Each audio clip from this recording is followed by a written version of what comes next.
21। अकबर बीरबल की कहानी। गलत आदत। एक वक्त की बात है, बादशाह अकबर किसी एक बात को लेकर बहुत परेशान रहने लगे थे। जब दरबारियों ने उनसे पूछा तो बादशाह बोले, हमारे शहजादे को अंगूठा चूसने की बुरी आदत पड़ गई है। कई कोशिश के बाद भी हम उनकी यह आदत छुड़ा नहीं पा रहे हैं। बादशाह अकबर की परेशानी सुनकर किसी दरबारी ने उन्हें एक फकीर के बारे में बताया, जिसके पास हर मर्ज का इलाज था। फिर क्या था? बादशाह ने उस फकीर को दरबार में आने का निमंत्रण दिया। जब फकीर दरबार में आया तो बादशाह अकबर ने उन्हें अपनी परेशानी के बारे में बताया। फकीर ने बादशाह की पूरी बात सुनकर परेशानी को दूर करने का वादा किया और 1 हफ्ते का समय मांगा। जब 1 हफ्ते के बाद फकीर दरबार में आया तो उन्होंने शहजादे को अंगूठा चूसने की बुरी आदत के बारे में प्यार से समझाया और उसके नुकसान भी बताए। फकीर की बातों का शहजादे पर बहुत प्रभाव पड़ा और उसने अंगूठा न चूसने का वादा भी किया। सभी दरबारियों ने यह देखा तो बादशाह से कहा, जब यह काम इतना आसान था तो फकीर ने इतना समय क्यों लिया? आखिर उसने क्यों दरबार का और आपका समय खराब किया? बादशाह दरबारियों की बातों में आ गए और उन्होंने फकीर को दंड देने की ठान ली। सभी दरबारी बादशाह का समर्थन कर रहे थे, लेकिन बीरबल चुपचाप था। बीरबल को चुपचाप देख अकबर ने पूछा, तुम क्यों शांत हो बीरबल? बीरबल ने कहा, जहां पनाह गुस्ताखी माफ हो, लेकिन फकीर को सजा देने के स्थान पर उन्हें सम्मानित करना चाहिए और हमें उनसे सीखना चाहिए। तब बादशाह ने गुस्से में कहा, तुम हमारे फैसले के खिलाफ जा रहे हो। आखिर तुमने ऐसा सोच भी कैसे लिया? जवाब दो। तब बीरबल ने कहा, महाराज, पिछली बार जब फकीर दरबार में आए थे तो उन्हें चूना खाने की बुरी आदत थी। आपकी बातों को सुनकर उन्हें अपनी गलती का एहसास हुआ। उन्होंने पहले अपनी इस गंदी आदत को छोड़ने का फैसला लिया, फिर शहजादे की गंदी आदत छुड़ाई। बीरबल की बात सुनकर दरबारियों और बादशाह अकबर को अपनी गलती का एहसास हुआ और सभी ने फकीर से क्षमा मांगकर उसे सम्मानित किया। कहानी से सीख, हमें दूसरों को सुधारने के पहले खुद सुधरना चाहिए, इसके बाद ही दूसरों को ज्ञान देना चाहिए। 22। अकबर बीरबल की कहानी। कौन है असली माँ? एक बार शहंशाह अकबर के दरबार में बहुत ही अजीब मुकदमा आया, जिसने सभी को सोचने पर मजबूर कर दिया। हुआ यूं कि बादशाह अकबर के दरबार में 2 महिलाएं रोती हुई पहुंची। उनके साथ में लगभग 2 या 3 साल का सुंदर सा बच्चा भी था। दोनों महिलाएं लगातार रो रही थीं और साथ ही दावा कर रही थीं कि बच्चा उनका है। अब समस्या ये थी कि दोनों शहर के बाहर रहती थीं, जिस कारण उन्हें कोई नहीं जाता था। इसलिए यह बताना मुश्किल था कि उस नन्हे से बच्चे की असली माँ कौन है। अब अकबर बादशाह के सामने मुसीबत आ गई कि न्याय कैसे करें और बच्चा किसको दें। इस बारे में उन्होंने एक एक करके सभी दरबारियों की राय ली, लेकिन कोई भी इस गुत्थी को नहीं सुलझा सका और तभी बीरबल दरबार में पहुंच गए। बीरबल को देखकर बादशाह अकबर की आंखों में मानो चमक आ गई हो। बीरबल के आते ही अकबर ने इस समस्या के बारे में उन्हें बताया। अकबर ने बीरबल से कहा कि अब तुम ही इस समस्या का समाधान करो। बीरबल कुछ सोचते रहे और फिर जल्लाद को बुलाने के लिए कहा। जल्लाद के आते ही बीरबल ने बच्चे को एक जगह बैठा दिया और कहा, एक काम करते हैं, इस बच्चे के 2 टुकड़े कर देते हैं। एक एक टुकड़ा दोनों माँओं को दे देंगे। अगर इन दोनों महिलाओं में से किसी एक को यह बात मंजूर नहीं है तो जल्लाद उस महिला के 2 टुकड़े कर देगा। यह बात सुनते ही उनमें से एक महिला बच्चे के टुकड़े करने की बात मान गई और बोली कि उसे आदेश मंजूर है। वो बच्चे के टुकड़े को लेकर चली जाएगी, लेकिन दूसरी महिला बिलख बिलख कर रोने लगी और बोलने लगी, मुझे बच्चा नहीं चाहिए, मेरे 2 टुकड़े कर दो, लेकिन बच्चे को मत काटो। यह बच्चा दूसरी महिला को दे दा। यह देखकर सभी दरबारी मानने लगे कि जो महिला डर की वजह से रो रही है वही दोषी है। लेकिन तभी बीरबल ने कहा कि जो महिला बच्चे के टुकड़े करने के लिए तैयार है उसे कैद कर लो, वही मुजरिम है। इस बात को सुनकर वो महिला रोने लगी और माफी मांगने लगी, लेकिन बादशाह अकबर ने उसे जेल में डलवा दिया। बाद में अकबर ने बीरबल से पूछा कि तुमको कैसे पता चला कि असली माँ कौन है? तब बीरबल ने मुस्कुराते हुए कहा, महाराज, माँ सारी मुसीबतों को अपने सिर पर ले लेती है, लेकिन बच्चे पर आंच भी नहीं आने देती, और यही हुआ। इससे पता चल गया कि असली माँ वो है जो खुद के टुकड़े करवाने के लिए तैयार है, लेकिन बच्चे के नहीं। बीरबल की बात सुनकर बादशाह अकबर एक बार फिर बीरबल की बुद्धि के कायल हो गए। कहानी से सीख, हमें कभी भी किसी दूसरे की चीज पर अपना हक नहीं जताना चाहिए। साथ ही हमेशा सच्चाई की ही जीत होती है और समझदारी से काम लेने पर हर समस्या का हल निकल आता है। 23 अकबर बीरबल की कहानी, अंधे या देखने वाले। एक बार की बात है, अकबर और बीरबल किसी बात पर चर्चा कर रहे थे। तभी एक क्षण ऐसा आया जब राजा अकबर ने कहा, बीरबल, दुनिया में हर 100 आदमी के पीछे एक अंधा व्यक्ति होता है। राजा की यह बात सुनकर बीरबल ने उनकी इस बात पर असहमति जताते हुए कहा, महाराज, मेरे हिसाब से आपका आकलन कुछ गलत प्रतीत होता है। सही मायने में तो दुनिया में अंधों की संख्या देखने वालों के मुकाबले काफी अधिक है। बीरबल का यह जवाब सुनकर राजा अकबर को काफी आश्चर्य हुआ। उन्होंने कहा, जब हम अपने चारों ओर देखते हैं तो देखने वाले लोगों की संख्या अंधों से अधिक ही मालूम होती है। ऐसे में अंधों की संख्या देखने वालों के मुकाबले अधिक कैसे हो सकती है? उद्धरण, राजा अकबर की इस बात को सुनकर बीरबल कहते हैं, महाराज, किसी दिन मैं आपको यह बात प्रमाण के साथ साबित करके जरूर दिखाऊंगा कि दुनिया में अंधों की संख्या देखने वालों से अधिक है। बीरबल के जवाब पर राजा अकबर कहते हैं, ठीक है, प्रमाण के साथ इस बात को अगर तुम साबित कर पाओगे तो मैं भी इस बात को जरूर स्वीकार करूंगा। उस दिन यह बात यही रुक जाती है। करीब 2 दिन बीतने के बाद राजा अकबर इस बात को पूरी तरह से भूल जाते हैं, मगर बीरबल अपनी बात को प्रमाणित करने के लिए युक्ति सोचने में जुटे रहते हैं। करीब 4 दिन बीतने के बाद बीरबल को एक योजना सूझती है और वे 2 मुनीम को लेकर उनके साथ बाजार की ओर चल देते हैं। बीच बाजार पहुंचने के बाद बीरबल सिपाहियों से एक चारपाई की चौखट वहां मंगाते हैं और उसे बुनने के लिए रस्सी भी मंगवाते हैं। अब बीरबल अपने साथ लाए दोनों मुनीमों को आदेश देते हैं कि वे उनके दाएं और बाएं कुर्सी डालकर बैठ जाएं। साथ ही इस बात का ध्यान रखें कि दाएं बैठने वाले मुनीम उनके राज्य में मौजूद अंधों की सूची तैयार करेंगे और बाएं बैठने वाले मुनीम देखने वालों की सूची। बीरबल का आदेश मानते हुए दोनों मुनीम अपना काम करने के लिए कमर कस लेते हैं और बीरबल चारपाई बुनने का काम शुरू कर देते हैं। बीरबल को बीच बाजार चारपाई बुनते देख धीरे धीरे वहां लोगों की भीड़ जमा होने लगती है। उस भीड़ में से एक आदमी अपने आप को रोक नहीं पाता है और वो बीरबल से पूछ लेता है, आप ये क्या कर रहे हैं? उद्धरण, बीरबल इस सवाल का कोई जवाब नहीं देते और अपने दाएं बैठे मुनीम को इशारा देते हैं कि वो अपनी सूची में इस आदमी का नाम लिख लें। जैसे जैसे समय बीतता जा रहा था, आने वालों की संख्या बढ़ती जा रही थी और आने वाले सभी लोग अपनी उत्सुकता को शांत करने के लिए बीरबल से यही पूछ रहे थे कि वे यहाँ क्या कर रहे हैं। इसी के साथ बीरबल अपने दाएं मुनीम को इशारा देकर यह सवाल पूछने वालों का नाम अंधों की लिस्ट में डलवाते जा रहे थे। तभी अचानक वहां एक आदमी आता है जो बीरबल से पूछता है कि इतनी धूप में बैठकर आप चारपाई क्यों बन रहे हैं?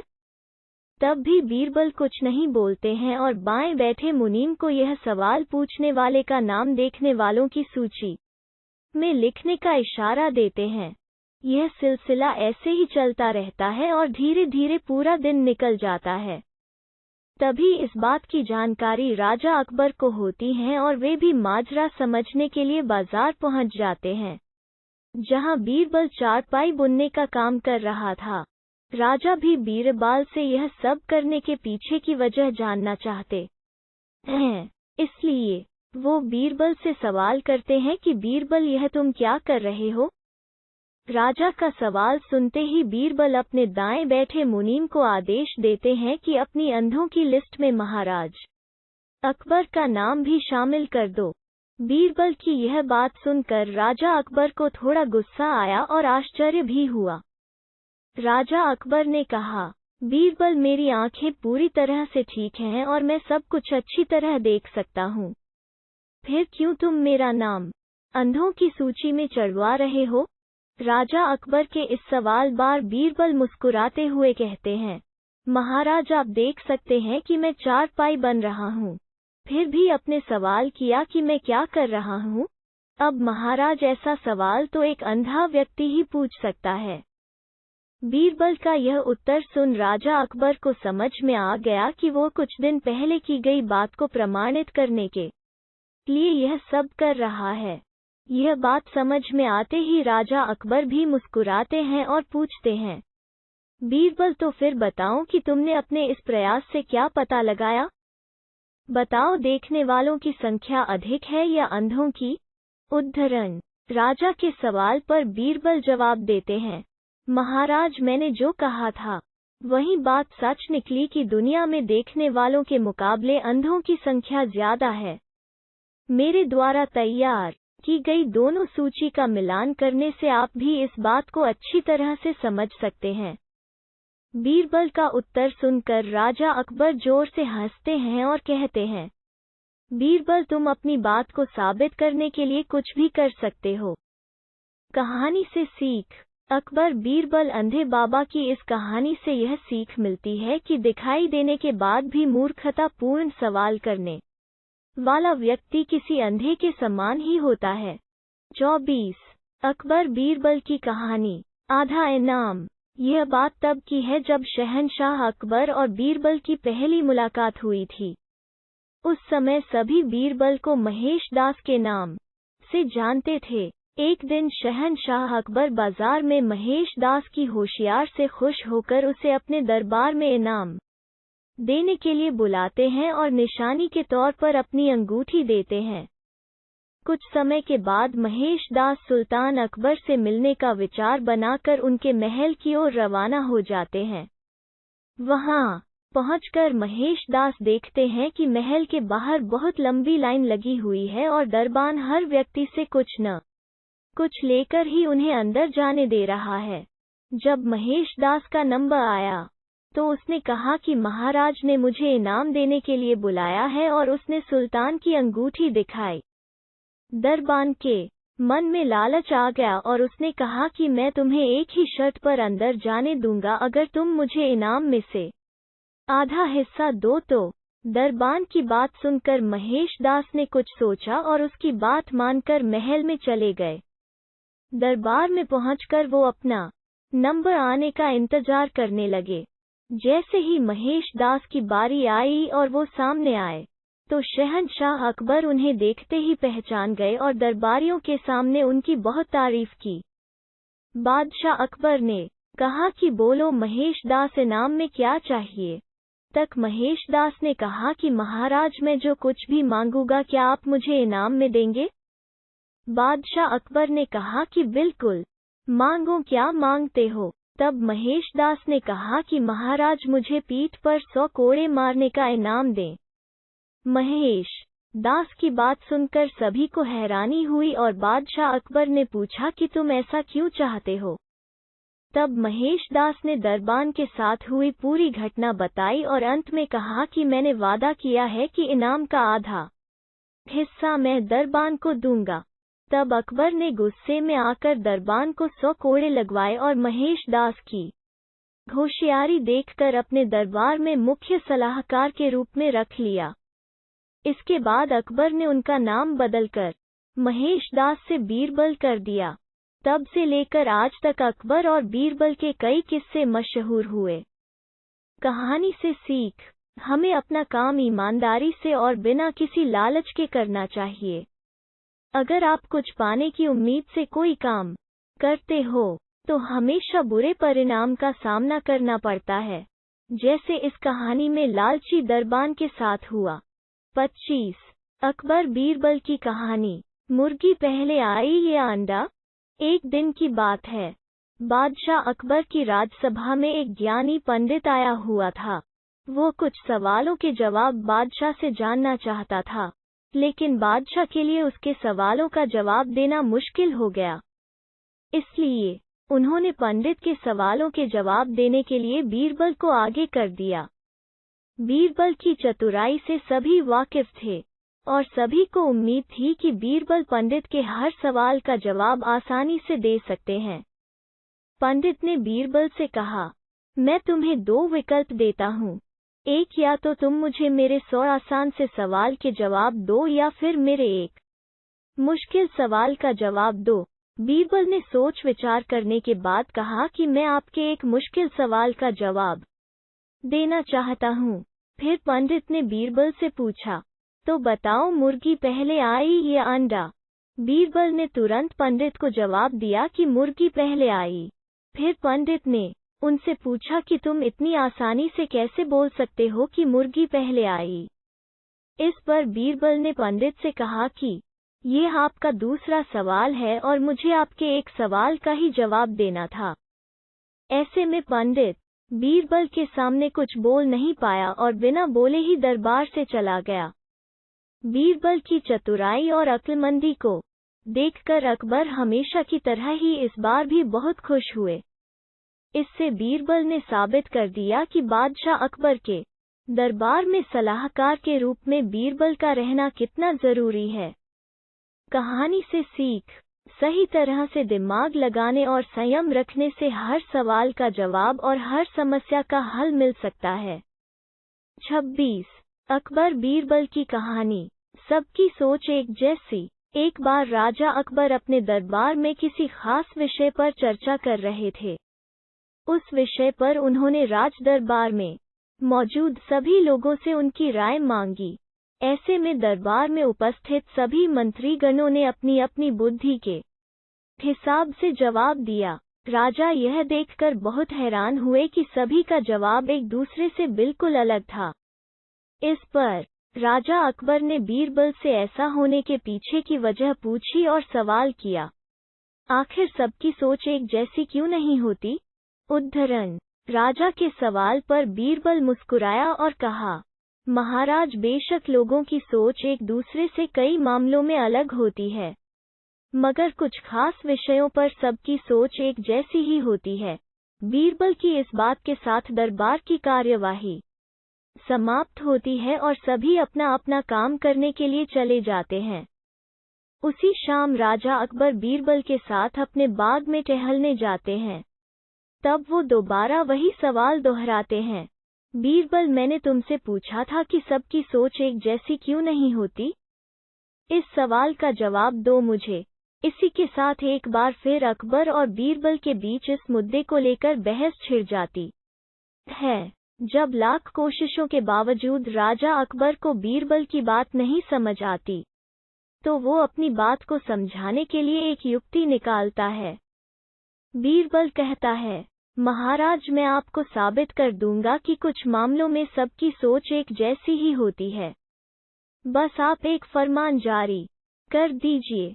फरमान यह होगा कि आने वाली अमावस्या की रात को सभी अपने अपने घर से एक लोटा दूध लाकर आपके बाग में बने सूखे कुएं में डालेंगे और इस फरमान को न मानने वाले को सख्त से सख्त सजा दी जाएगी। वैसे तो राजा अकबर को बीरबल की यह बात मूर्खता वाली लगती है, लेकिन वो बीरबल के कहे अनुसार शाही फरमान जारी करवा देते हैं। राजा के आदेश से सिपाही पूरे राज्य में घूम घूम कर इस फरमान के बारे में सभी को बताते हैं। राजा के इस फरमान को सुनते ही सभी में इस बात को लेकर चर्चा होने लगी कि सूखे कुएं में दूध डालना एक मूर्खतापूर्ण कार्य है। फिर भी राजा का फरमान था, तो मानना सभी को था।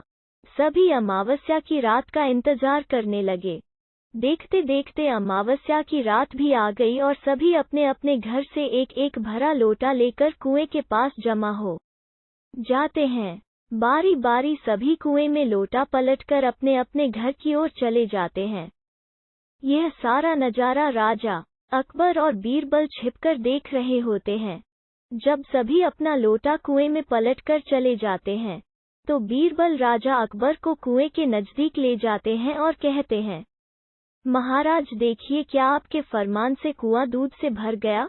बीरबल की बात पर राजा अकबर कुएं में झांक कर देखते हैं कि कुआं ऊपर तक पानी से भरा हुआ है। यह देखकर उन्हें बहुत आश्चर्य होता है और वे नाराज भी होते हैं। राजा अकबर बीरबल से कहते हैं, मैंने तो कुएं में दूध डालने का फरमान जारी किया था, फिर कुआं दूध की जगह पानी से क्यों भरा गया? राजा के इस सवाल पर बीरबल मुस्कुराते हुए कहता है, महाराज, कुएं में दूध डालना सभी को व्यर्थ लगा, इसलिए सभी ने दूध की जगह कुएं में पानी डाला। उन सभी ने यह भी सोचा कि अमावस्या की रात घना अंधेरा होता है, अब इतने अंधेरे में सभी को सिर्फ लोटा ही दिखेगा, न कि लोटे में दूध है या पानी। बीरबल बोला, महाराज, इस बात से स्पष्ट होता है कि कुछ मामलों में सभी की सोच एक जैसी होती है। अब राजा अकबर को बीरबल की बात अच्छे से समझ आ गई थी। कहानी से सीख। इस कहानी से यही सीख मिलती है कि एक जैसी व्यक्तिगत स्थिति होने पर सभी की सोच एक जैसी हो जाती है। 27 अकबर, बीरबल और जादुई गधे की कहानी। एक समय की बात है, बादशाह अकबर ने अपने बेगम के जन्मदिन के लिए बहुत ही खूबसूरत और बेशकीमती हार बनवाया था। जब जन्मदिन आया तो बादशाह अकबर ने वो हार अपनी बेगम को तोहफे में दे दिया, जो उनकी बेगम को बहुत पसंद आया। अगली रात बेगम साहिबा ने वो हार गले से उतारकर एक संदूक में रख दिया। जब इस बात को कई दिन गुजर गए, तो एक दिन बेगम साहिबा ने हार पहनने के लिए संदूक खोला, लेकिन हार कहीं नहीं मिला। इससे वो बहुत उदास हो गईं और इस बारे में बादशाह अकबर को बताया। इस बारे में पता चलते ही बादशाह अकबर ने अपने सैनिकों को हार ढूंढने का आदेश दिया, लेकिन हार कहीं नहीं मिला। इससे अकबर को यकीन हो गया कि बेगम का हार चोरी हो गया है। फिर अकबर ने बीरबल को महल में आने के लिए बुलावा भेजा। जब बीरबल आया तो अकबर ने सारी बात बताई और हार को खोज निकालने की जिम्मेदारी उसे सौंप दी। बीरबल ने समय व्यर्थ किए बिना ही राजमहल में काम करने वाले सभी लोगों को दरबार में आने के लिए संदेश भिजवाया। थोड़े ही देर में दरबार लग गया। दरबार में अकबर और बेगम सहित सभी काम करने वाले हाजिर थे, लेकिन बीरबल दरबार में नहीं था। सभी बीरबल का इंतजार कर ही रहे थे कि तभी बीरबल एक गधा लेकर राज दरबार में पहुंच जाता है। देर से दरबार में आने के लिए बीरबल बादशाह अकबर से माफी मांगता है। सभी सोचने लगते हैं कि बीरबल गधे को लेकर राज दरबार में क्यों आया है। फिर बीरबल बताता है कि यह गधा उसका दोस्त है और उसके पास जादुई शक्ति है। यह शाही हार चुराने वाले का नाम बता सकता है। इसके बाद बीरबल जादुई गधे को सबसे नजदीक वाले कमरे में ले जाकर बांध देता है और कहता है कि सभी एक एक करके कमरे में जाएं और गधे की पूंछ पकड़कर चिल्लाए, जहां पनाह मैंने चोरी नहीं की है। साथ ही बीरबल कहता है कि आप सभी की आवाज दरबार तक आनी चाहिए। सभी के पूंछ पकड़कर चिल्लाने के बाद आखिर में गधा बताएगा कि चोरी किसने की है। इसके बाद सभी कमरे के बाहर एक लाइन में खड़े हो गए और एक एक करके सभी ने कमरे में जाना शुरू कर दिया। जो भी कमरे के अंदर जाता तो पूंछ पकड़कर चिल्लाना शुरू कर देता, जहां पनाह मैंने चोरी नहीं की है। जब सभी का नंबर आ जाता है तो अंत में बीरबल कमरे में जाता है और कुछ देर बाद कमरे से बाहर आ जाता है। फिर बीरबल सभी काम करने वालों के पास जाकर उन्हें दोनों हाथ सामने करने को बोलता है और एक एक करके सभी के हाथ सूंघने लगता है। बीरबल की इस हरकत को देखकर सभी हैरान हो जाते हैं। ऐसे ही सूंघते सूंघते एक काम करने वाले का हाथ पकड़कर बीरबल जोर से बोलता है, जहां पनाह इसने चोरी की है। ये सुनकर अकबर बीरबल से कहते हैं, तुम इतने यकीन के साथ कैसे कह सकते हो कि चोरी इस सेवक ने ही की है? क्या तुम्हें जादुई गधे ने इसका नाम बताया है? तब बीरबल बोलता है, जहां पनाह यह गधा जादुई नहीं है, यह बाकी गधों की तरह साधारण ही है। बस मैंने इस गधे की पूंछ पर एक खास तरह का इत्र लगाया है। सभी सेवकों ने गधे की पूंछ को पकड़ा, बस इस चोर को छोड़कर, इसलिए इसके हाथ से इत्र की खुशबू नहीं आ रही है। फिर चोर को पकड़ लिया गया और उससे चोरी के सभी सामान के साथ ही बेगम का हार भी बरामद कर लिया गया। बीरबल की इस अक्लमंदी की सभी ने सराहना की और बेगम ने खुश होकर बादशाह अकबर से उसे उपहार भी दिलवाया। कहानी से सीख। इस कहानी से यह सीख मिलती है कि बुरे काम को कितना भी छुपाने की कोशिश करो, एक दिन सबको पता चल ही जाता है। इसलिए बुरे काम नहीं करने चाहिए। 28 अकबर बीरबल की कहानी। रेत से चीनी अलग करना। एक बार बादशाह अकबर, बीरबल और सभी मंत्रीगण दरबार में बैठे हुए थे। सभा की कार्यवाही चल रही थी। एक एक करके राज्य के लोग अपनी समस्याएं लेकर दरबार में आ रहे थे। इसी बीच वहां एक व्यक्ति दरबार में पहुंचा। उसके हाथ में एक मर्तबान था। सभी उस मर्तबान की ओर देख रहे थे। तभी अकबर ने उस व्यक्ति से पूछा, क्या है इस मर्तबान में? उद्धरण। उसने कहा, महाराज इसमें चीनी और रेत का मिश्रण है। अकबर ने फिर पूछा, किस लिए? अब दरबारी ने कहा, गलती माफ हो महाराज, लेकिन मैंने बीरबल की बुद्धिमत्ता के कई किस्से सुने हैं। मैं उनकी परीक्षा लेना चाहता हूँ। मैं यह चाहता हूँ कि बीरबल इस रेत में से बिना पानी का इस्तेमाल किए चीनी का एक एक दाना अलग कर दें। अब सभी हैरानी से बीरबल की ओर देखने लगे। अब अकबर ने बीरबल की ओर देखा और कहा, देख लो बीरबल, अब तुम कैसे इस व्यक्ति के सामने अपनी बुद्धिमानी का परिचय दोगे? बीरबल ने मुस्कुराते हुए कहा, महाराज हो जाएगा, यह तो मेरे बाएं हाथ का काम है। अब सभी लोग हैरान थे कि बीरबल ऐसा क्या करेंगे कि रेत से चीनी अलग अलग हो जाएगी। तभी बीरबल उठे और उस मर्तबान को लेकर महल में मौजूद बगीचे की ओर बढ़ चले। उनके पीछे वो व्यक्ति भी था। अब बीरबल बगीचे में एक आम के पेड़ के नीचे पहुंचे। अब वो मर्तबान में मौजूद रेत और चीनी के मिश्रण को एक आम के पेड़ के चारों तरफ फैलाने लगे। तभी उस व्यक्ति ने पूछा, अरे यह क्या कर रहे हो? इस पर बीरबल ने कहा, ये आपको कल पता चलेगा। इसके बाद दोनों महल में वापस आ गए। अब सभी को कल सुबह का इंतजार था। अगली सुबह जब दरबार लगा तो अकबर और सारे मंत्री एक साथ बगीचे में पहुंचे। साथ में बीरबल और रेत व चीनी का मिश्रण लाने वाला व्यक्ति भी था। सभी आम के पेड़ के पास पहुंच गए। सभी ने देखा कि अब वहां सिर्फ रेत पड़ी हुई है। दरअसल रेत में मौजूद चीनी को चींटियों ने निकालकर अपने बिल में इकट्ठा कर लिया था और बची खुची चीनी को कुछ चींटियां उठाकर अपने बिल में ले जा रही थीं। इस पर उस व्यक्ति ने पूछा, चीनी कहाँ गई? तो बीरबल ने कहा, रेत से चीनी अलग हो गई है। सभी जोर जोर से हंसने लगे। बीरबल की यह चतुराई देख अकबर ने उस व्यक्ति से कहा, अगर अब तुम्हें चीनी चाहिए तो तुम्हें चींटियों के बिल में घुसना पड़ेगा। इस पर सभी ने फिर से ठहाका लगाया और बीरबल की तारीफ करने लगे। कहानी से सीख। किसी को नीचा दिखाने का प्रयास आपके लिए हानिकारक हो सकता है। 29 अकबर बीरबल की कहानी। अकबर का तोता। बहुत समय पहले की बात है। एक बार अकबर बाजार में भ्रमण पर निकले थे। वहां उन्होंने एक तोता देखा जो बहुत ही प्यारा था। उसके मालिक ने उसे बहुत अच्छी बातें सिखाई थीं। अकबर यही देखकर खुश हो गए। उन्होंने उस तोते को खरीदने का फैसला कर लिया। तोते को खरीदने के बदले अकबर ने मालिक को अच्छी कीमत दी। वो उस तोते को राजमहल लेकर आए। यहाँ पर तोते को लाने के बाद अकबर ने उसे बहुत अच्छे से रखने का फैसला किया। अब अकबर जब भी उससे कोई बात पूछते तो वो उस बात का तुरंत जवाब दे देता था। अकबर बहुत खुश हो जाते थे।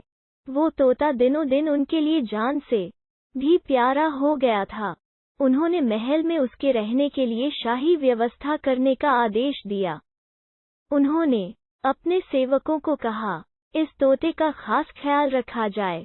तोते को किसी भी प्रकार की तकलीफ नहीं होनी चाहिए। उन्होंने यह भी कहा, यह तोता किसी भी हालत में मरना तो बिल्कुल भी नहीं चाहिए। अगर किसी ने तोते के मरने की खबर उनको दी तो वो उसको फांसी दे देंगे। महल में तोते के रहने का खास ख्याल रखा जाने लगा। फिर एक दिन अचानक अकबर का प्यारा तोता मर गया। अब महल के सेवकों में हड़कंप मच गया कि आखिर अकबर को यह बात कौन बताएगा, क्योंकि अकबर ने कहा था कि जो भी तोते की मौत की खबर उन्हें देगा वो उसकी जान ले लेंगे। अब सेवक परेशान थे। काफी सोच विचार के बाद उन्होंने फैसला किया कि यह बात बीरबल को बताई जाए। सभी ने बीरबल को सारी बात बताई। यह भी बताया कि बादशाह अकबर मौत की खबर देने वाले को मौत की सजा देंगे। यह सुनकर बीरबल बादशाह अकबर को यह खबर सुनाने को राजी हो गए। वो महल में अकबर को यह जानकारी देने के लिए चल पड़े। बीरबल ने अकबर के पास जाकर कहा, महाराज एक दुखद खबर है। अकबर ने पूछा, बताओ क्या हुआ? बीरबल ने कहा, महाराज आपका प्यारा तोता न तो कुछ खा रहा है, न तो कुछ पी रहा है, न तो कुछ बोल रहा है, न आंखें खोल रहा है और न ही कोई हरकत कर रहा है और न ही। अकबर गुस्से में आकर बोले, उद्धरण, न ही क्या? सीधा सीधा क्यों नहीं बोलते कि वो मर गया है? बीरबल ने कहा, हाँ महाराज, लेकिन ये बात मैंने नहीं आपने कही है, इसलिए मेरी जान बख्श दीजिए। अकबर भी कुछ न बोल सके। इस तरह बीरबल ने बड़ी सूझबूझ से अपनी और अपने सेवकों की जान बचा ली। कहानी से सीख, मुश्किल समय में घबराना नहीं चाहिए, बल्कि समझदारी से काम लेना चाहिए। दिमाग का इस्तेमाल करके किसी भी समस्या का हल निकाला जा सकता है। 30. अकबर बीरबल की कहानी। धोखेबाज काजी। एक बार की बात है, मुगल दरबार में बादशाह अकबर अपने दरबारियों के साथ किसी मुद्दे पर चर्चा कर रहे थे। उसी समय वहां एक किसान अपनी फरियाद लेकर आया और बोला, महाराज न्याय करो, मुझे इंसाफ चाहिए। यह सुनकर बादशाह अकबर बाले की क्या हुआ? किसान बोला, महाराज मैं एक गरीब किसान हूँ। कुछ समय पहले मेरी पत्नी का निधन हो गया और अब मैं अकेला रहता हूँ। मेरा मन किसी भी काम में नहीं लगता है। इसलिए एक दिन मैं काजी साहब के पास गया।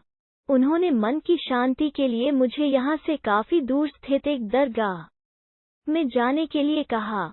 उनकी बात से प्रभावित होकर मैं दरगाह जाने के लिए तैयार हो गया, लेकिन साथ ही मुझे इतने वर्षों तक मेहनत करके कमाए सोने के सिक्कों के चोरी होने की चिंता सताने लगी। जब मैंने यह बात काजी साहब को बताई तो उन्होंने कहा कि वो सोने के सिक्कों की सुरक्षा करेंगे और उसके वापस आने पर लौटा देंगे। इस पर मैंने सभी सिक्के एक थैली में डालकर उन्हें दे दिए। एहतियात के तौर पर काजी साहब ने मुझे थैली पर मुहर लगाने को कहा। बादशाह अकबर बाले, अच्छा तो फिर क्या हुआ? किसान ने कहा, महाराज मैंने मुहर लगाकर थैली उन्हें दे दी और दरगाह के दर्शन करने यात्रा पर चला गया। फिर जब कुछ दिनों बाद वापस आया तो काजी साहब ने थैली वापस दे दी। मैं थैली लेकर घर लौटा और उसे खोला तो उसमें सोने के सिक्कों की जगह पत्थर थे। मैंने इस बारे में काजी साहब से पूछा तो उन्होंने गुस्से में कहा कि तुम मुझ पर चोरी का इल्जाम लगाते हो। इतना कहकर उन्होंने अपने नौकरों को बुलाया और मुझे मार मार कर वहां से भगा दिया। किसान ने रोते हुए कहा, महाराज मेरे पास जमा पूंजी के नाम पर बस वही सोने के सिक्के थे। मेरे साथ न्याय करें महाराज। किसान की बात सुनकर बादशाह अकबर ने बीरबल को मामला सुलझाने के लिए कहा। बीरबल ने किसान के हाथों से थैली लेकर उसे अंदर से देखा और महाराज से थोड़ा सा समय मांगा। शहंशाह अकबर ने बीरबल को 2 दिन का समय दिया। घर जाकर बीरबल ने एक फटा हुआ कुर्ता अपने नौकर को दिया और कहा, इसे अच्छे से रफू करवा कर लाओ। नौकर कुर्ता लेकर चला गया और कुछ देर बाद उसे रफू करवा कर वापस आ गया। बीरबल कुर्ते देखकर खुश हो गए। कुर्ता इस प्रकार से रफू किया गया था कि मानो फटा ही न हो। यह देखकर बीरबल ने नौकर से उस दर्जी को बुलाकर लाने को कहा। नौकर कुछ ही देर में दर्जी को लेकर आ गया। बीरबल ने उससे कुछ पूछा और वापस भेज दिया। अगले दिन बीरबल दरबार पहुंचे और सैनिक से काजी व किसान दोनों को दरबार में लेकर आने का आदेश दिया। कुछ ही देर में सैनिक काजी व किसान को साथ ले आया। इसके बाद बीरबल ने सैनिक से दर्जी को भी बुलाने के लिए कहा। यह सुनते ही काजी के होश उड़ गए। दर्जी के आते ही बीरबल ने उससे पूछा, क्या काजी ने तुम्हें कुछ सिलने के लिए दिया था? तब दर्जी ने कहा, कुछ महीने पहले मैंने इनकी सिक्कों वाली थैली को सिया था। इसके बाद जब बीरबल ने जोर देकर काजी से पूछा तो उसने डर के मारे सब कुछ सच सच बता दिया। काजी ने कहा, महाराज, मैं एक साथ इतने सारे सोने के सिक्के देखकर लालची हो गया था, मुझे माफ कर दो। बादशाह अकबर ने काजी को आदेश दिया कि वो किसान को उसके सोने के सिक्के लौटाए और साथ ही काजी को 1 वर्ष कारावास की सजा सुनाई। इसके बाद एक बार फिर सभी ने बीरबल की बुद्धि की भूरी भूरी प्रशंसा की। कहानी से सीख, कभी लालच नहीं करना चाहिए और न ही किसी के साथ धोखा करना चाहिए। गलत काम के बदले एक न एक दिन सजा जरूर भुगतनी पड़ती है। 31 अकबर बीरबल की कहानी। बिना काटे लकड़ी का टुकड़ा छोटा कैसे होगा? बादशाह अकबर अक्सर कई समस्याओं पर बीरबल के साथ चर्चा किया करते थे और साथ ही उनकी बुद्धि की परीक्षा भी लिया करते थे।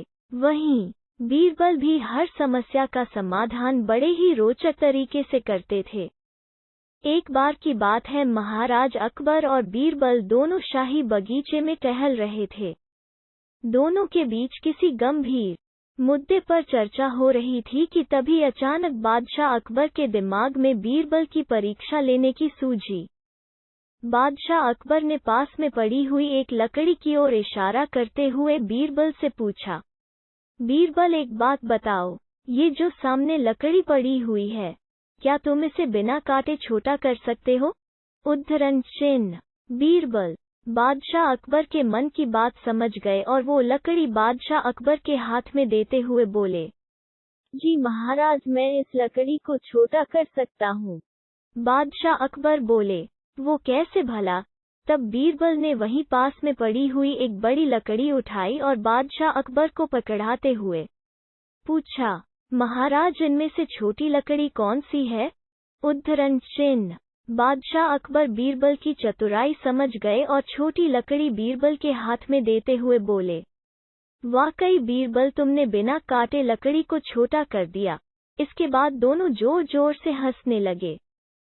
कहानी से सीख। बच्चों, इस कहानी से यह सीख मिलती है कि परिस्थिति चाहे जैसी भी हो, दिमाग से काम लेकर उससे बाहर निकलने का रास्ता खोजा जा सकता है। 32 अकबर बीरबल की कहानी। कौवों की गिनती। बीरबल की चतुराई से बादशाह अकबर और सभी दरबार परिचित थे। फिर भी अकबर बीरबल की चतुराई का परीक्षा लेते रहते थे। ऐसे ही एक सुबह बादशाह अकबर ने बीरबल को बुलाया और बगीचे में घूमने के लिए चले गए। वहां पर बहुत सारे पक्षी आवाज कर रहे थे। अचानक बादशाह अकबर की नजर एक कौवे पर पड़ी और उनके मन में शरारत सूझी। उन्होंने बीरबल से कहा, मैं यह जानना चाहता हूँ कि हमारे राज्य में कुल कितने कौवे हैं।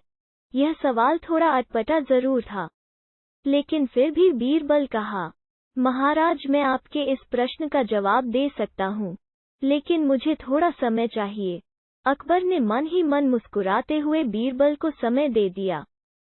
कुछ दिनों के बाद बीरबल दरबार में आए तो शहंशाह अकबर से पूछा, बोलो बीरबल कितने कौवे हैं हमारे राज्य में। बीरबल बोले, महाराज हमारे राज्य में करीब 323 कौवे हैं। यह सुनते ही सभी दरबारी बीरबल को देखने लगे। फिर बादशाह अकबर बोले, अगर हमारे राज्य में कौवों की संख्या इससे ज्यादा हुई तो? बीरबल बोले, हो सकता है कि महाराज कुछ कौवे हमारे राज्य में अपने रिश्तेदारों के यहाँ आए हों। इस पर बादशाह अकबर ने कहा, अगर कम हुए तो? तब बीरबल बोले, हो सकता है कि हमारे राज्य के कौवे दूसरे देश अपने रिश्तेदारों के यहाँ गए हों। जैसे ही बीरबल ने यह बात कही पूरा दरबार ठहाकों से गूंज उठा और एक बार फिर बीरबल अपनी बुद्धि के कारण प्रशंसा के पात्र बन गए।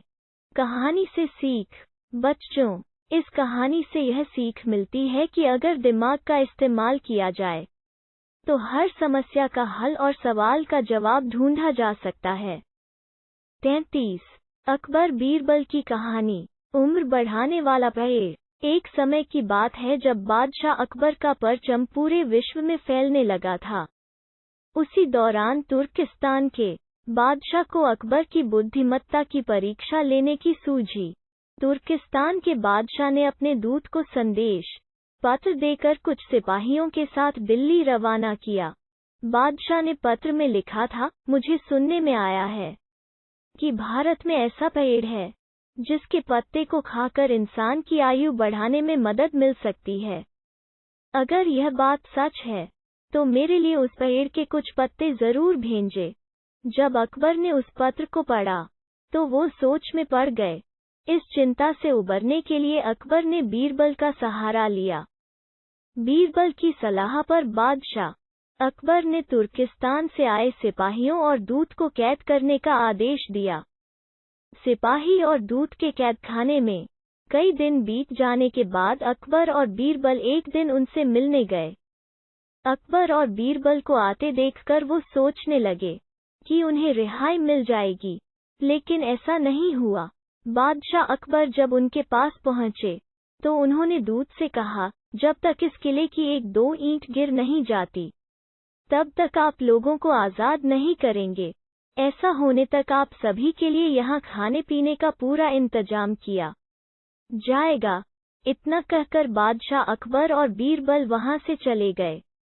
उनके जाने के बाद दूत और सिपाही कैद से निकलने के लिए उपाय सोचने लगे। जब कोई रास्ता नजर नहीं आया तो भगवान से प्रार्थना करने लगे।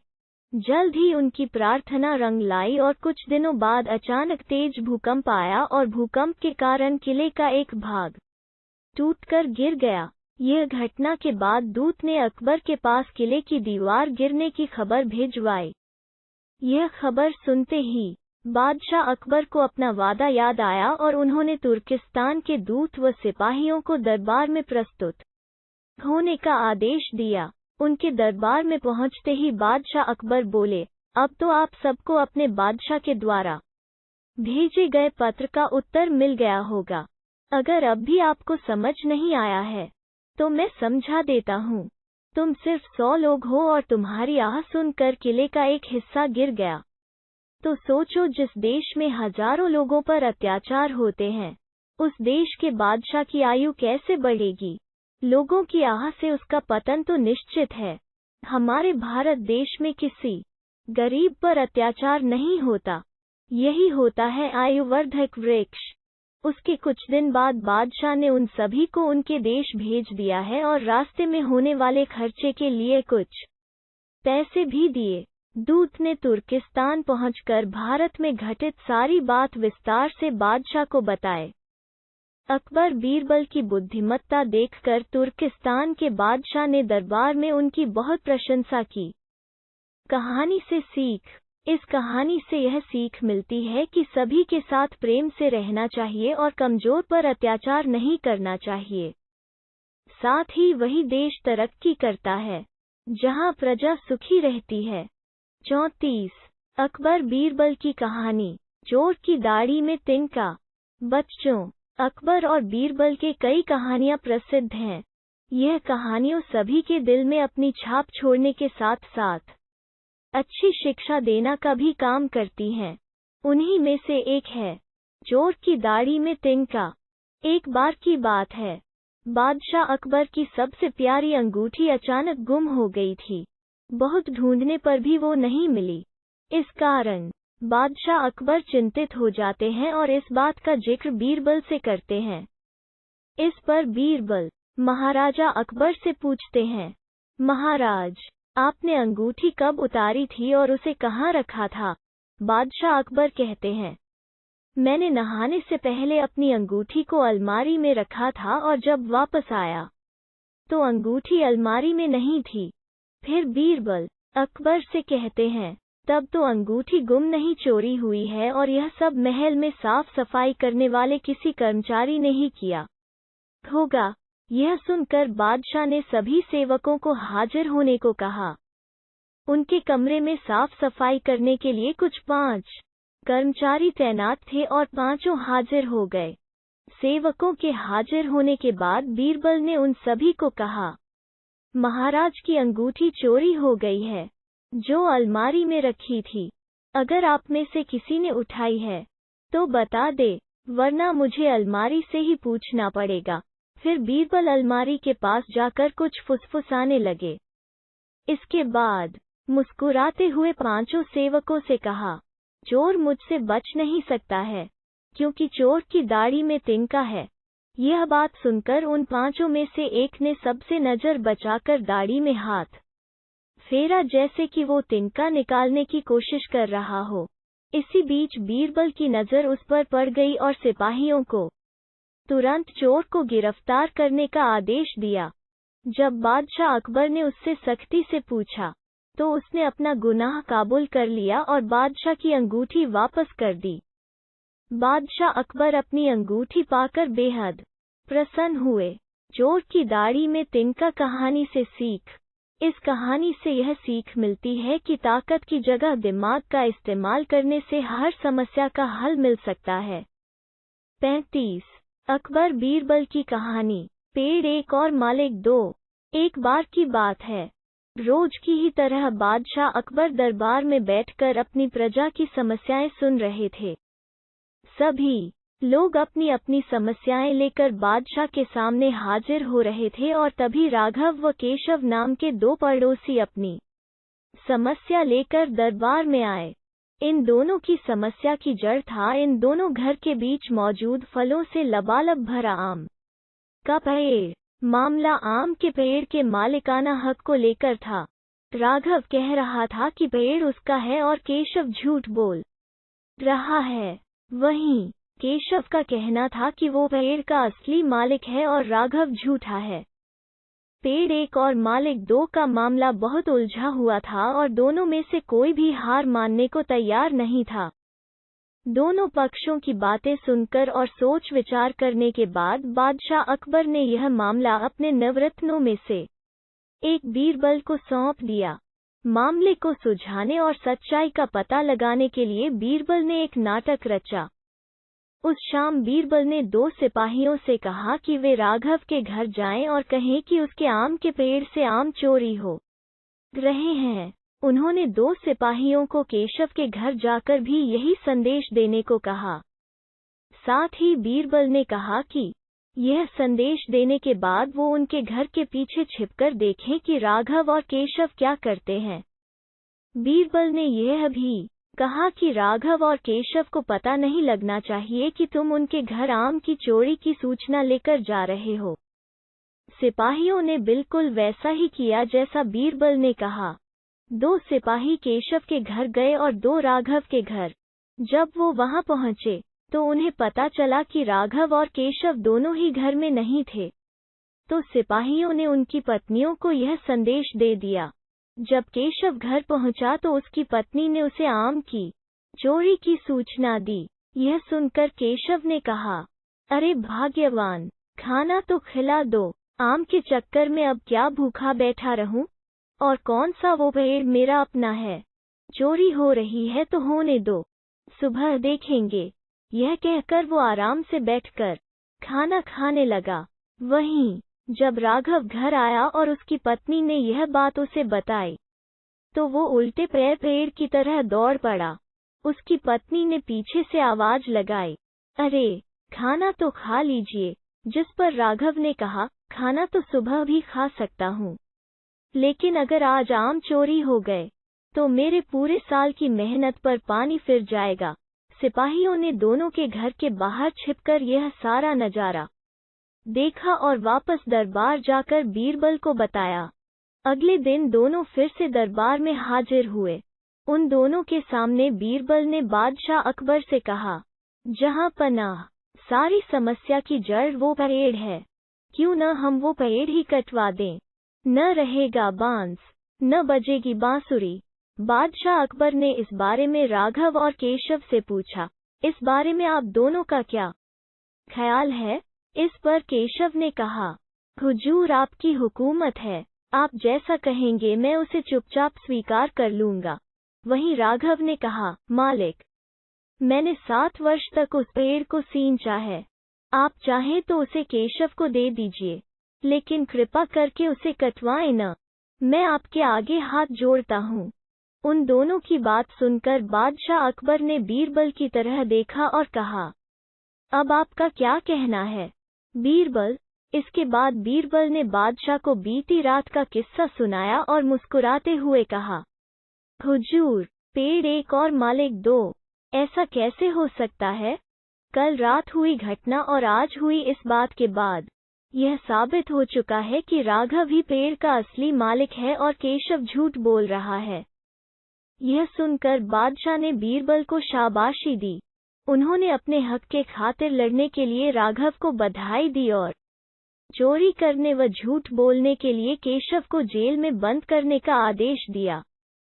कहानी से सीख। एक पेड़ और 2 मालिक कहानी से हमें यह सीख मिलती है कि परिश्रम किए बिना छल से किसी और की चीज चुराने का अंजाम बुरा होता है। 36। अकबर बीरबल की कहानी। बीरबल की खिचड़ी। सर्दियों का मौसम था। बादशाह अकबर अपने बागीचे में बीरबल व एक अन्य मंत्री के साथ टहल रहे थे। टहलते हुए बादशाह अकबर ने अपने मंत्री से कहा, इस साल कुछ ज्यादा ही ठंड पड़ रही है।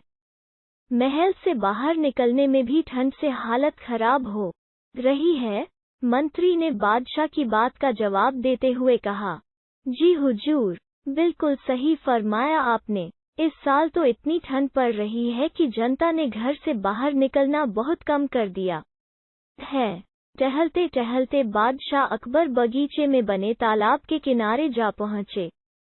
जैसे ही उन्होंने अपना हाथ पानी में डाला, उन्हें एहसास हुआ कि पानी बर्फ जैसा ठंडा है। पानी से हाथ बाहर निकालते हुए अकबर ने कहा, सही कह रहे हैं आप, इतनी ठंड में कौन घर से बाहर निकलेगा। बीरबल को चुपचाप देखकर बादशाह ने बीरबल से पूछा, इस बारे में आपका क्या ख्याल है बीरबल ने सिर झुकाते हुए कहा, माफी चाहता हूँ हुजूर, इस बारे में मेरा ख्याल थोड़ा अगल है। मैं आप दोनों की बात से सहमत नहीं हूँ। अकबर ने आश्चर्यचकित होकर बीरबल से पूछा, अच्छा, तो हमें भी बताइए, क्या ख्याल है आपका। बीरबल ने कहा, हुजूर, मेरा मानना है कि एक गरीब व्यक्ति के लिए पैसा सबसे ज्यादा जरूरी है। उसे इस बात से कोई फर्क नहीं पड़ता कि मौसम कितना ठंडा है या गर्म। अकबर ने हैरान होकर बीरबल से कहा, तो आप यह कह रहे हैं कि इस कड़ाके की सर्दी में भी एक गरीब आदमी कोई भी ऐसा काम करने को तैयार हो जाएगा जिससे उसे पैसा मिल सके। बीरबल ने कहा, जी हुजूर, मैं यही कह रहा हूँ। बादशाह अकबर ने बीरबल को चुनौती देते हुए कहा, तो ठीक है, अगर आपने बर्फ जैसे पानी से भरे इस तालाब में किसी को रात भर खड़ा रखकर इस बात को प्रमाणित कर दिया, तो हम आपके लाए हुए गरीब व्यक्ति को 20 सोने के सिक्के इनाम में देंगे। बादशाह की बात से सहमति जताते हुए बीरबल ने अगले दिन एक गरीब व्यक्ति को पेश करने का वादा किया। अगले दिन सभा में बादशाह अकबर ने बीरबल ने पूछा कि क्या वो किसी को लाए हैं जो तालाब में खड़ा रहकर पूरी रात बिता सके। इस पर बीरबल ने गंगाधर नामक एक गरीब व्यक्ति को दरबार में मौजूद किया और कहा कि यह 20 सोने के सिक्कों के लिए तालाब में पूरी रात बिताने को तैयार है। बादशाह अकबर ने सभा समाप्त करते हुए कहा कि ठीक है, 2 सिपाही इस व्यक्ति की रात भर निगरानी करेंगे। अगले दिन फिर से दरबार लगा और बादशाह ने बीरबल से गंगाधर के बारे में पूछा।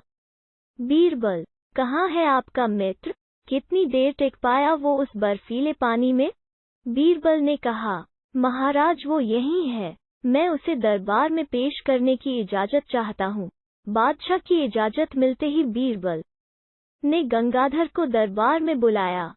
बादशाह अकबर ने गंगाधर को शाबाशी देते हुए कहा, हमें इस बात पर यकीन नहीं हो रहा है कि तुम पूरी रात उस बर्फ जैसे पानी में रहे और आज हमारे सामने सही सलामत खड़े हो। यह तुमने कैसे किया? पूरी सभा को बताओ। गंगाधर ने कहा, महाराज, शुरुआत में तो यह बहुत मुश्किल था, लेकिन कुछ समय बाद मुझे महल की एक खिड़की पर एक दिया जलता नजर आया। उस दिए को देखते हुए मैंने सारी रात बिता दी। बादशाह अकबर ने चौंक कर कहा, यह तो धोखा है, तुमने हमारे महल के जलते दिए की गर्मी से सारी रात बिता ली। फरेबी, तुम्हारे इस धोखे के लिए हम तुम्हें सजा नहीं दे रहे हैं, लेकिन तुम अब इस इनाम के हकदार भी नहीं हो। यह कहते हुए अकबर ने अपने सिपाहियों से गंगाधर को महल से बाहर ले जाने को कह दिया और सभा समाप्त करके अपने कमरे में चले गए। अगले दिन रोज की तरह सभा लगी। जब बादशाह अकबर सभा में आए तो उन्होंने देखा कि सभी दरबारी अपनी अपनी जगह पर मौजूद थे, सिवाय बीरबल के। बादशाह ने एक सिपाही से पूछा कि बीरबल कहाँ है, तो उसने बताया कि वो आज महल नहीं आए हैं। बादशाह ने सिपाही से कहा कि वो तुरंत बीरबल के घर जाए और उन्हें लेकर आए। कुछ समय बाद सिपाही अकेले ही दरबार में लौट आया। बादशाह के पूछने पर सिपाही ने बताया, बीरबल अपने घर में खाना पका रहे हैं और उन्होंने कहा है कि खाना पूरी तरह पक जाने के बाद ही वो दरबार आएंगे। सिपाही की यह बात सुनकर बादशाह सोच में पड़ गए, क्योंकि आज से पहले कभी भी बीरबल ने महल आने में देर नहीं की थी। अकबर को कुछ संदेह हुआ और उन्होंने बीरबल के घर जाने का निर्णय लिया। जब बादशाह अकबर बीरबल के घर पहुंचे तो उन्होंने देखा कि बीरबल ने एक ऊंची खूंटी पर एक हांडी टांग रखी है और उसके नीचे जमीन पर लकड़ियां जला रखी हैं। बादशाह आश्चर्यचकित हो गए और बीरबल से पूछा कि वो क्या कर रहे हैं। इस पर बीरबल ने जवाब दिया कि वो अपने भोजन के लिए खिचड़ी पका रहे हैं। बादशाह अकबर ने कहा, क्या तुम पागल हो गए हो? यह खिचड़ी कैसे पक सकती है? तुमने हांडी को इतने ऊपर टांग रखा है और आग नीचे जल रही है। ऐसे में खिचड़ी पकने के लिए हांडी तक गर्मी कैसे पहुंचेगी? उद्धरण चिन्ह। इस बात पर बीरबल ने बहुत आराम के साथ बादशाह से कहा, क्यों नहीं पहुंचेगी हुजूर? जब महल की खिड़की पर रखे एक दिए से गंगाधर को गर्मी मिल सकती है, तो मेरी खिचड़ी की हांडी तो फिर भी आग के बहुत नजदीक है। बीरबल की बात सुनकर बादशाह हैरान हो गए और मुस्कुराते हुए कहा, हम तुम्हारी बात अच्छी तरह समझ गए बीरबल। इसके बाद उन्होंने गंगाधर को महल में बुलवाया और उसे 20 सोने के सिक्कों का इनाम दिया। बीरबल की चतुराई के लिए उन्होंने बीरबल को भी इनाम दिया। कहानी से सीख। बच्चों, बीरबल की खिचड़ी की कहानी से हमें यह सीख मिलती है कि दूसरों की सफलता के पीछे किए गए परिश्रम को जाने बगैर उनके बारे में राय नहीं बनानी चाहिए। 37 अकबर बीरबल की कहानी। अकबर बीरबल के सवाल जवाब। बहुत समय पहले भारत में महान मुगल सम्राट हुआ करते थे, जिन्हें बादशाह अकबर के नाम से जाना जाता था। अकबर के शासन में नवरत्न थे, जिनमें से चतुर बीरबल भी शामिल थे। बादशाह अकबर बीरबल से पहली बार जंगल में मिले थे। जब वो रास्त भटक गए थे, तब बीरबल ने उन्हें रास्ता दिखाया। उस समय बीरबल को महेशदास नाम से जाना जाता था। अकबर ने महेशदास का नाम बदलकर बीरबल रख दिया था। साथ ही बीरबल को विशेष सलाहकार के तौर पर अपने दरबार में नियुक्त किया था। क्योंकि बीरबल अधिक बुद्धिमान थे, वो अपने ज्ञान और चतुराई से हर सवाल और उलझन का हल निकाल दिया करते थे। बीरबल बेहद कम समय में महाराजा अकबर के चहेते सलाहकार बन गए थे। इस बात से उनके सभा के अन्य मंत्री और महामंत्री बीरबल से जला करते थे। यह जलन उनके साले मानसिंह को भी थी। इसलिए एक दिन मानसिंह ने बीरबल की परीक्षा लेनी चाहिए। उन्होंने बीरबल से 3 सवाल पूछने चाहे। महाराज अकबर ने भी बीरबल की परीक्षा लेने की अनुमति दे दी। आसमान में कितने तारे हैं? मानसिंह का पहला सवाल था कि यह पहला सवाल था। यह सवाल सुनकर बीरबल से जलने वाले अन्य दरबारियों को खुशी होने लगी। महाराजा अकबर भी सोचने लगे कि क्या बीरबल इसका जवाब दे पाएंगे। बीरबल ने मुस्कुराते हुए कहा, इसका जवाब तो बहुत ही आसान है, और दरबार में एक भेड़ को लाकर कहा, जितने इस भेड़ में बाल हैं, उतने ही आसमान में तारे हैं। अगर मानसिंह जी को अभी भी संदेह है, तो भेड़ के बाल और आसमान के तारे गिनकर तुलना कर सकते हैं। बीरबल की चतुराई देखकर बादशाह अकबर मुस्कुराए और कहा, क्यों मानसिंह जी, आप गिनकर तुलना करना चाहते हैं? उद्धरण, धरती का केंद्र कहाँ है? मानसिंह का अगला सवाल सुनकर बीरबल ने तुरंत जवाब दिया, जहाँ आप खड़े हैं वही धरती का केंद्र है। महाराजा अकबर और अन्य दरबारी बीरबल के जवाब को समझ नहीं पा रहे थे। फिर जहाँ मानसिंह खड़े थे, वहाँ बीरबल ने एक रेखा खींचकर लोहे की छड़ी गाड़ दी और कहा, यही धरती का केंद्र है।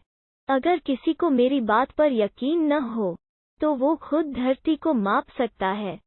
बीरबल की चतुराई देखकर मानसिंह सोच में पड़ गए थे। फिर मानसिंह ने एक पहेली को सुलझाने के लिए कहा। मानसिंह का तीसरा सवाल, एक परख है सुंदर मूरत, जो देखे वो उसी की सूरत। फिक्र पहेली पाए न, बोझन लागा आए न। बीरबल पहेली को दोहराते हुए उसके बारे में गौर से सोचने लगे। काफी सोचने के बाद बीरबल कहते हैं, यह तो बहुत ही आसान पहेली है मानसिंह जी। इसका उत्तर तो पहेली में ही है। इसका उत्तर आईना है, जिसमें आईने के सामने खड़ा इंसान एक सुंदर मूरत है। आईने में उसे अपनी सूरत दिखाई देती है। बीरबल ने मानसिंह के सभी सवालों का जवाब बड़े चतुराई से दिया। यह देखकर बादशाह अकबर बहुत खुश हुए और मानसिंह से कहा, क्यों मानसिंह जी, आपको आपके सवालों का जवाब मिल गया न? उद्धरण, अकबर बीरबल की कहानी से सीख। इस कहानी से यह सीख मिलती है कि किसी भी सवाल का जवाब दिया जा सकता है। बस अपने दिमाग पर भरोसा होना चाहिए और संयम से काम लेना चाहिए। 38 अकबर बीरबल की कहानी। बीरबल ने चोर को पकड़ा। यह कहानी बादशाह अकबर के जमाने की है। एक बार एक व्यापारी अपने किसी काम से कुछ दिनों के लिए प्रदेश से दूर गया हुआ था। जब वो अपना काम खत्म करके घर पहुंचा, तो देखता है कि उसकी पूरी तिजोरी खाली है। उसकी मेहनत की सारी कमाई चोरी हो चुकी है। व्यापारी घबरा गया और उसने अपने घर के सारे नौकरों को बुलाया। व्यापारी के घर में कुल 5 नौकर थे। व्यापारी की एक आवाज पर सारे नौकर उसके सामने आकर खड़े हो गए। व्यापारी ने उनसे पूछा, तुम लोगों के होते हुए घर में इतनी बड़ी चोरी कैसे हो गई? जब चोर आकर मेरी पूरी तिजोरी साफ कर गया, उस समय कहाँ थे सब के सब? एक नौकर ने जवाब दिया, हमें नहीं पता ये चोरी कब हुई मालिक, हम सो रहे थे। उसकी यह बात सुनकर व्यापारी गुस्से से आग बबूला हो उठा और बोला, मुझे तो लगता है कि तुम 5 में से किसी एक ने ही चोरी की है। तुम्हारा हिसाब अब बादशाह अकबर ही करेंगे। यह कहता हुआ वो महल की ओर चल पड़ा। बादशाह अकबर अपने दरबार में बैठकर जनता की समस्या सुन रहे थे कि तभी व्यापारी वहां पहुंच गया।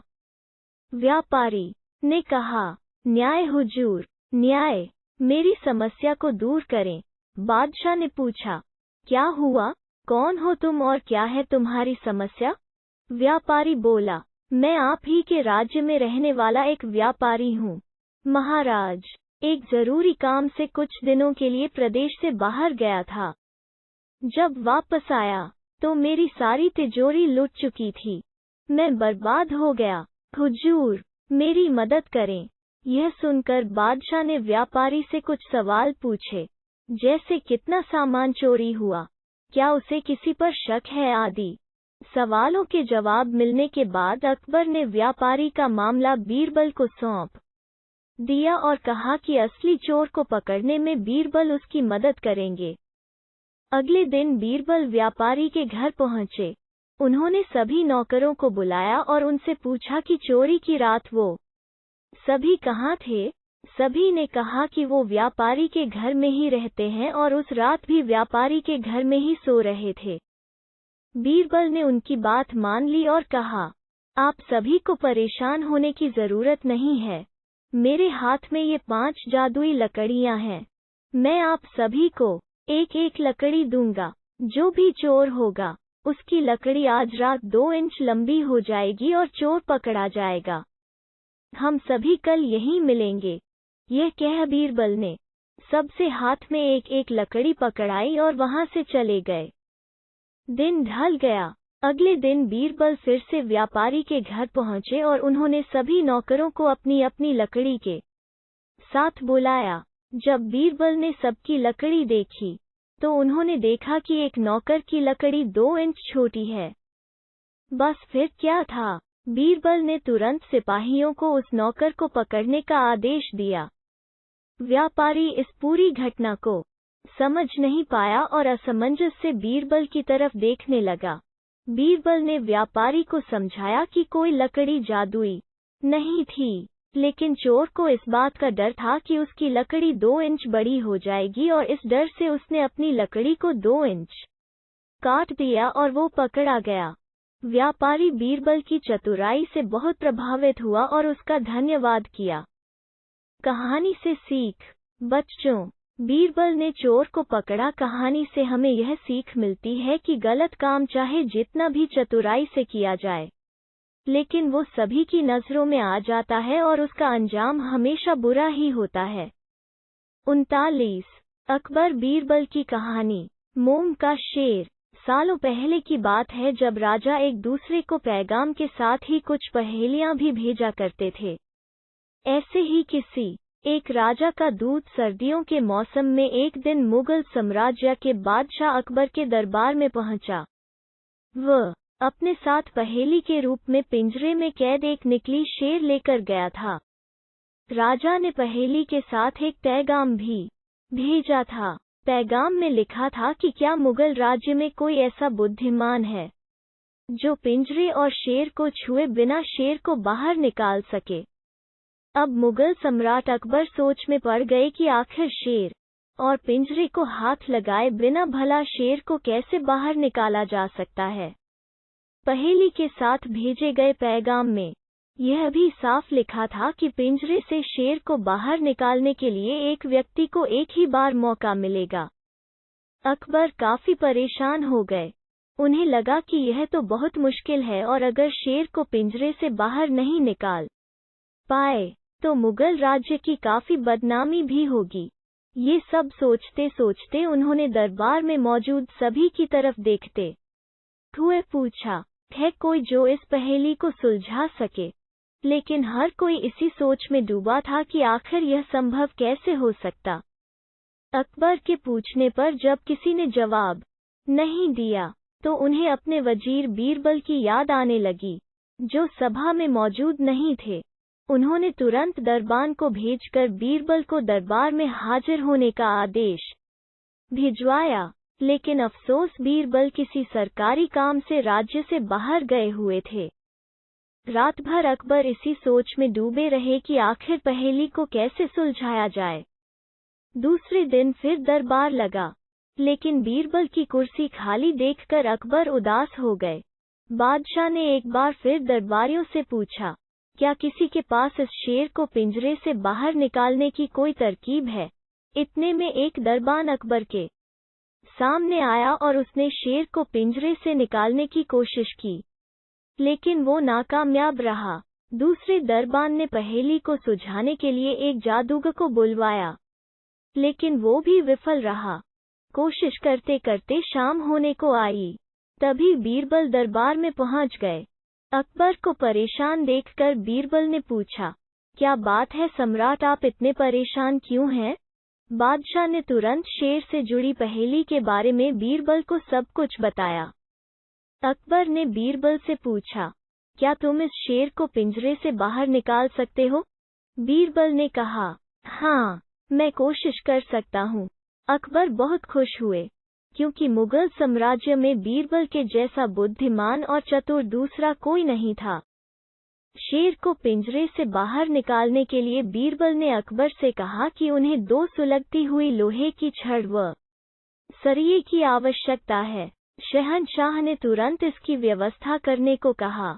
जैसे ही बीरबल को लोहे की छड़ मिली, तो उन्होंने पिंजरे को छुए बिना छड़ को अंदर पहुंचाकर उसे नकली शेर पर रख दिया।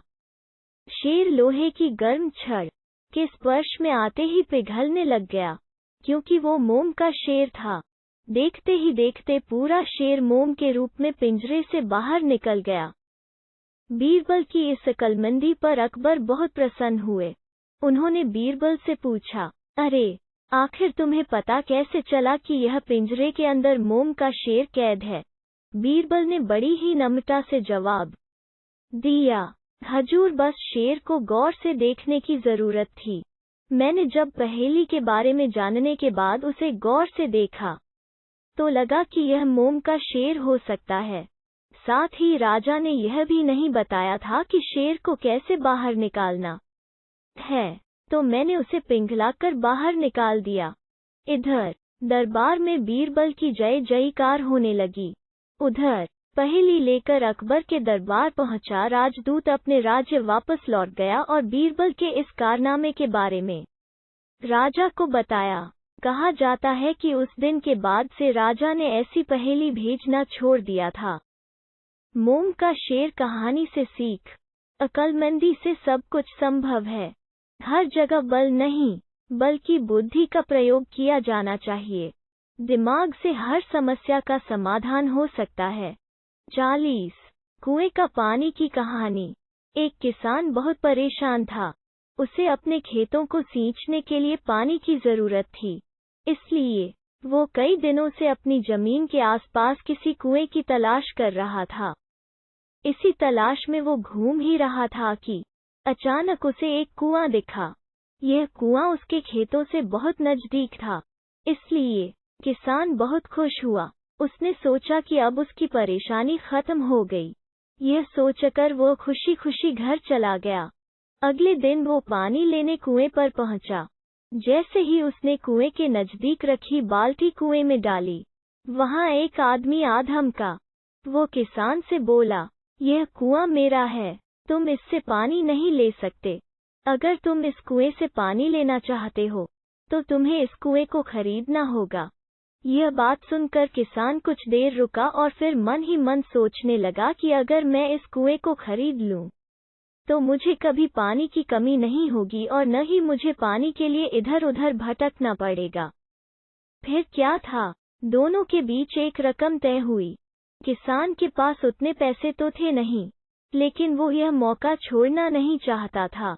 इसलिए किसान ने उस आदमी को अगले दिन वो रकम देने का वादा किया और घर की ओर चल दिया। किसान के लिए कुआं खरीदने का यह अच्छा मौका था, इसलिए वो इस काम में जरा भी देर नहीं करना चाहता था। घर पहुंचते ही उसने अपने करीबियों और दोस्तों से इस बारे में बात की और कुएं के लिए तय हुई रकम का इंतजाम करने में जुट गया। थोड़ी भाग दौड़ और कोशिश के बाद आखिरकार उसने वो रकम जमा कर ली। अब वो पूरी तरह से निश्चिंत हो चुका था कि उसे कुआं खरीदने से कोई नहीं रोक सकता। जमा हुए पैसों को लेकर वो फिर घर चल दिया। उसे बड़ी बेसब्री से इंतजार था कि कब रात खत्म होगी और वह कुआं खरीदने जाएगा। इसी सोच में वो पूरी रात सो नहीं सका। अगले दिन सुबह होते ही वो कुआं खरीदने निकल पड़ा। उस आदमी के घर पहुंच किसान ने उसके हाथ पर पैसे रखे और कुएं को खरीद लिया। अब तो कुआं किसान का हो गया था, तो फिर उसने पानी निकालने में देर नहीं की। जैसे ही किसान ने कुएं से पानी निकालने के लिए बाल्टी उठाई, उस आदमी ने फिर बोला, ठहरो, तुम इस कुएं से पानी नहीं निकाल सकते हो। मैंने तुम्हें कुआं बेचा है, कुएं का पानी अभी भी मेरा है। किसान मायूस हो गया और न्याय के लिए राजा के दरबार में शिकायत करने पहुंच गया। मालूम है उस राजा का नाम क्या था? राजा अकबर। राजा अकबर ने उस किसान की पूरी कहानी सुनी और फिर उस आदमी को दरबार में बुलाया जिसने वो कुआं बेचा था। राजा का फरमान सुनते ही वो आदमी भागा भागा दरबार में हाजिर हो गया। राजा ने उससे पूछा, जब तुमने इस किसान को अपना कुआं बेच दिया, तो फिर इसे पानी क्यों नहीं लेने दे रहे हो? आदमी बोला, महाराज, मैंने इसे केवल कुआं बेचा था, पानी नहीं। यह बात सुनकर राजा भी सोच में पड़ गए। उन्होंने कहा कि बात तो यह पते की कह रहा है, कुआं बेचा है, पानी तो नहीं। काफी देर सोचने के बाद जब इस समस्या को सुलझाने में वो नाकाम हो गए, तो उन्होंने बीरबल को बुलाया। बीरबल बहुत ही बुद्धिमान था, इसलिए राजा अकबर किसी भी मामले पर फैसला लेने से पहले उसकी राय जरूर लेते थे। बीरबल ने एक बार फिर दोनों से उनकी समस्या पूछी। पूरी बात जानने के बाद बीरबल ने उस आदमी से कहा, ठीक है, तुमने कुआं बेचा, पानी नहीं, फिर तुम्हारा पानी किसान के कुएं में क्या कर रहा है? कुआं तुम्हारा नहीं है, फौरन अपने पानी को कुएं से बाहर निकालो। बीरबल का इतना कहते ही उस आदमी को समझ आ गया कि अब उसकी चालाकी किसी काम नहीं आने वाली। उसने राजा से फौरन माफी मांगी और माना कि कुएं के साथ उसके पानी पर भी किसान का पूरा अधिकार है। यह देखकर राजा अकबर ने बीरबल की बुद्धिमानी की तारीफ की और कुआं बेचने वाले आदमी पर धोखेबाजी के लिए जुर्माना लगाया। कहानी से सीख। किसान और कुएं की कहानी से पता चलता है कि अपने आप को दूसरे से अधिक चालाक नहीं समझना चाहिए। साथ ही धोखा देने की आदत से भी दूर रहना चाहिए, क्योंकि कोई ऐसा भी हो सकता है जो आपसे भी अधिक बुद्धि का इस्तेमाल करना जानता हो। ऐसे में आपका धोखा पकड़ा जाएगा और आपको अपने किए का भुगतान करना होगा, जैसे इस कहानी के अंत में कुआं बेचने वाले आदमी को करना पड़ा।